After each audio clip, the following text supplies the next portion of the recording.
First year. आज हमारा chapter 5 जिसका नाम क्या है एटॉमिक स्ट्रक्चर, उसका हमने टॉपिक पढ़ना है Rutherford model of atom, discovery of nucleus की रदरफोर्ड ने किस तरह एटम का मॉडल दिया था और न्यूक्लियस को किस तरह डिस्कवर किया था। Rutherford gold foil experiment, Rutherford ने गोल्ड फॉयल एक्सपेरिमेंट दिया था। इसका फुल नेम क्या है, लॉर्ड रदरफोर्ड, और किस सन में दिया था 1911 में लॉर्ड रदरफोर्ड ने गोल्ड फॉयल एक्सपेरिमेंट दिया था। बाद में उसने प्लेनेटरी मॉडल एटम का वो भी प्रपोज किया था।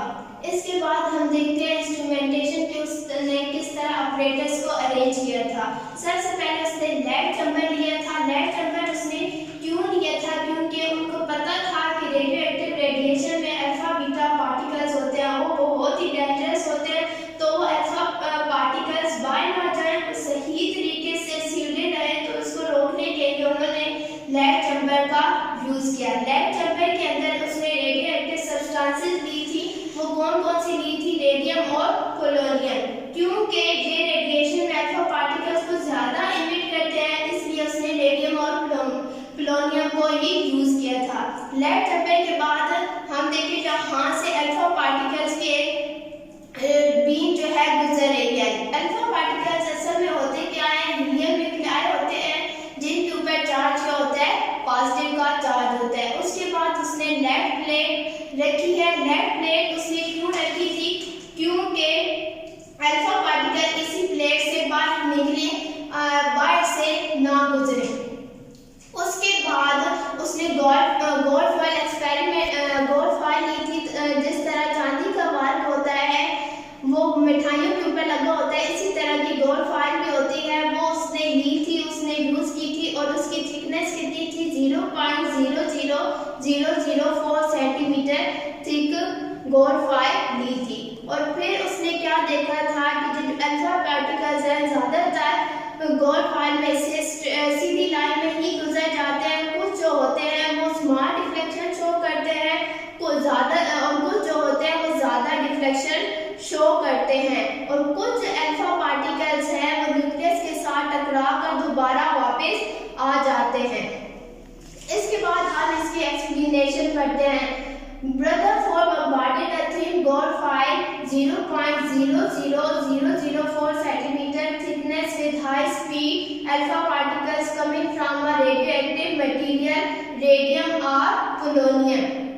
इसके बाद रदरफोर्ड ने क्या किया था कि गोल्ड फॉयल जो ली थी उसकी थिकनेस कितनी थी, 0.0004 सेंटीमीटर थिक उसने गोल्ड फॉयल ली थी, और उसके ऊपर उसने अल्फा पार्टिकल्स बम्बार्ड करवाए थे, और वो अल्फा पार्टिकल्स किधर से आ रहे थे, रेडियोएक्टिव मटेरियल से, जो कि रेडियम और पोलोनियम हमने यूज किया था। A beam of alpha particles was obtained by using a pinhole in lead sheet. A photographic plate or screen coated with zinc sulfide was used as detector. When alpha particles hit the screen, flashes of light were produced. क्या किया था उसने, alpha particles को bombard करवाया था gold foil के ऊपर, और उसने बाद में क्या किया था, जिंक सल्फाइड से इसको पूरे जो इंस्ट्रूमेंट है उसको कवर कर दिया था। जिंक सल्फाइड से क्यों कवर किया था, क्योंकि जिंक सल्फाइड ऐसी स्क्रीन होती है जिसपे कोई अल्फा पार्टिकल्स टकराता है तो फ्लैश प्रोड्यूस होती है, मतलब कि लाइट प्रोड्यूस होती है, और इसको यूज किया था एज अ डिटेक्टर। जब अल्फा पार्टिकल जहां से डिफ्लेक्ट होते हैं और वो इसकी वॉल के साथ जाके टकराते हैं तो वहां पे फ्लैश प्रोड्यूस होती है। इसके बाद हम इसके ऑब्जर्वेशंस देखते हैं कि उसने क्या ऑब्जर्व किया था। Rutherford observe that most of the particles went straight to the foil. Rutherford ने ऑब्जर्व किया था कि ज्यादातर जो अल्फा पार्टिकल्स हैं वो एक सीधी लाइन में ही गुजर जाते हैं, मतलब कि 99% अल्फा पार्टिकल्स होते हैं वो अनडिफ्लेक्टेड रहते हैं, वो एक सीधी लाइन में ही पास आउट करते हैं। A few were deflected at various angle and some were deflected backward. उसमें से कुछ ही जो अल्फा पार्टिकल्स होते हैं वो डिफ्लेक्शन शो करते हैं, कुछ जो है वो स्मॉल डिफ्लेक्शन शो करते हैं, कुछ जो है वो लार्ज डिफ्लेक्शन शो करते हैं। और कुछ जो अल्फा पार्टिकल्स हैं वो गोल्ड के एटम के न्यूक्लियस के साथ टकरा कर दोबारा वापस आ जाते हैं। जिस तरह हम बाल को दीवार के ऊपर मारते हैं या हिट करते हैं तो बाल दोबारा से हमारे पास वापस आ जाती है, क्योंकि जो बाल होती है वो हैवी होती है और बाल का जो वेट होता है वो कम होता है, इसलिए उसके साथ हिट होकर दोबारा हमारे पास वापस आ जाती है। उसने इन ऑब्जर्वेशन की बेस पर कुछ कंक्लूजन दिए थे। पहला क्या है, most alpha particle when state therefore most of the space in an atom is empty. उसने क्या ऑब्जर्व किया था कि ज्यादातर जो अल्फा पार्टिकल्स है वो एक स्ट्रेट लाइन में ही गुजर जाते हैं, पास आउट हो जाते हैं। तो इस बात से उसने क्या कंक्लूजन निकाला है कि एटम के अंदर जो ज्यादातर स्पेस है वो एम्प्टी ही होती है, इसी वजह से वो सीधी लाइन में गुजर जाते हैं। Few alpha particles were deflected means that must have heavy positive charge. This part of atom is called nucleus. Rutherford ने क्या ऑब्जर्व किया था कि कुछ अल्फा पार्टिकल्स होते हैं वो ही डिफ्लेक्शन शो करते हैं। इसकी बुनियाद पर उसने क्या कंक्लूजन निकाला है कि एटम के अंदर या गोल्ड फाइल जो है इसके अंदर जो न्यूक्लियस है वो हैवी होता है और उसके ऊपर चार्ज क्या होता है, पॉजिटिव का चार्ज होता है। This part of atom is called nucleus. और उसने इस हिस्से को एटम के क्या नाम दिया है, न्यूक्लियस का नाम दिया था। क्यों कम अल्फा पार्टिकल्स क्यों डिफ्लेक्शन शो करते हैं, क्योंकि जो न्यूक्लियस है वो हैवी होता है और अल्फा पार्टिकल जो है वो लाइट है। जिस तरह मैंने अभी बाल और वॉल की एग्जांपल दी है, बाल और दीवार की एग्जांपल दी है, उससे शो होता है कि जो न्यूक्लियस होता है वो हैवी होता है और उसके ऊपर चार्ज क्या होता है, पॉजिटिव का। और मैंने स्टार्ट में बताया है कि अल्फा पार्टिकल जो होते हैं वो एक्चुअली हीलियम न्यूक्लियाई होते हैं और उनके ऊपर भी पॉजिटिव का चार्ज होता है। वो जब न्यूक्लियस के साथ टकराते हैं और न्यूक्लियस के ऊपर भी पॉजिटिव का चार्ज होता है, दोनों एक जैसे सेम चार्जेस हैं, तो वो एक दूसरे को रिपेल कर देते हैं, इसलिए वो न्यूक्लियस के साथ टकरा कर वापस आ जाते हैं और डिफ्लेक्शन शो करते हैं। Nucleus occupy very small volume of the atom, क्योंकि कुछ ही अल्फा पार्टिकल जो है वो डिफ्लेक्शन शो करते हैं। इसका मतलब क्या है कि जो एटम के अंदर न्यूक्लियस है वो उसका जो साइज है वो बहुत ही स्मॉल है।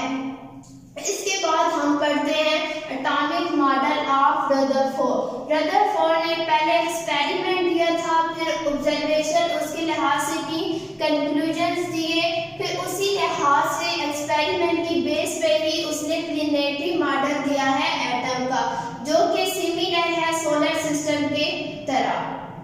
इसके पोस्टुलेट्स उसने क्या दिए हैं, an atom consist of a nucleus containing positive charge. पहला पोस्टुलेट उसने क्या दिया था कि एटम जो होता है वो न्यूक्लियस पे मुश्तमिल होता है और न्यूक्लियस के ऊपर चार्ज क्या होता है, पॉजिटिव का चार्ज होता है।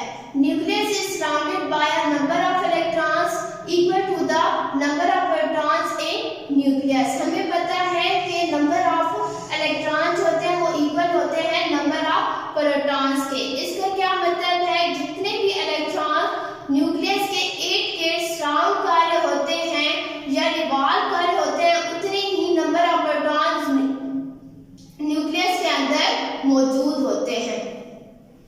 The electrons are in constant motion along the nucleus in close orbit like that of planet around the sun.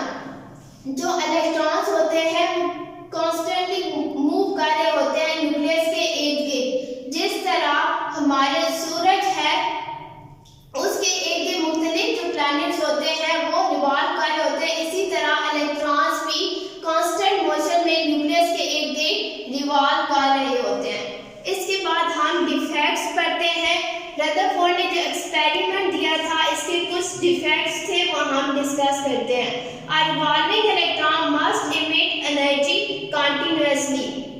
उसके एक्सपेरिमेंट के मुताबिक जो रिवॉल्विंग इलेक्ट्रॉन हैं उन्हें मुसलसल एनर्जी इमिट करते रहना चाहिए। As a result, electron will move in a spiral path and will fall into the nucleus. However, it never happens.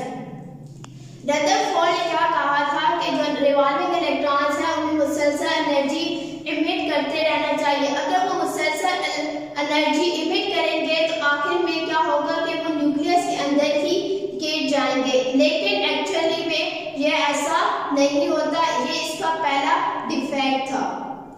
दूसरा डिफेक्ट क्या है? If electrons emit energy continuously, अगर इलेक्ट्रॉन मुसलसल एनर्जी इमिट करते रहे, then a continuous spectrum should be form. तो कौन सा स्पेक्ट्रम बनना चाहिए? कंटीन्यूअस स्पेक्ट्रम बनना चाहिए, क्योंकि इलेक्ट्रॉन्स अगर मुसलसल एनर्जी इमिट करेंगे तो जब हम एटम का स्पेक्ट्रम देखेंगे तो कंटीन्यूअस स्पेक्ट्रम बनना चाहिए। Actually atom form line spectrum, लेकिन असल में ऐसा नहीं होता। जब हम एटम का स्पेक्ट्रम देखते हैं तो वो कौन सा स्पेक्ट्रम बनता है? लाइन स्पेक्ट्रम बनता है। ये इसके दो डिफेक्ट्स थे रदरफोर्ड गोल्डफायर एक्सपेरिमेंट के। ये दो डिफेक्ट्स थे जो हमने डिस्कस किए हैं।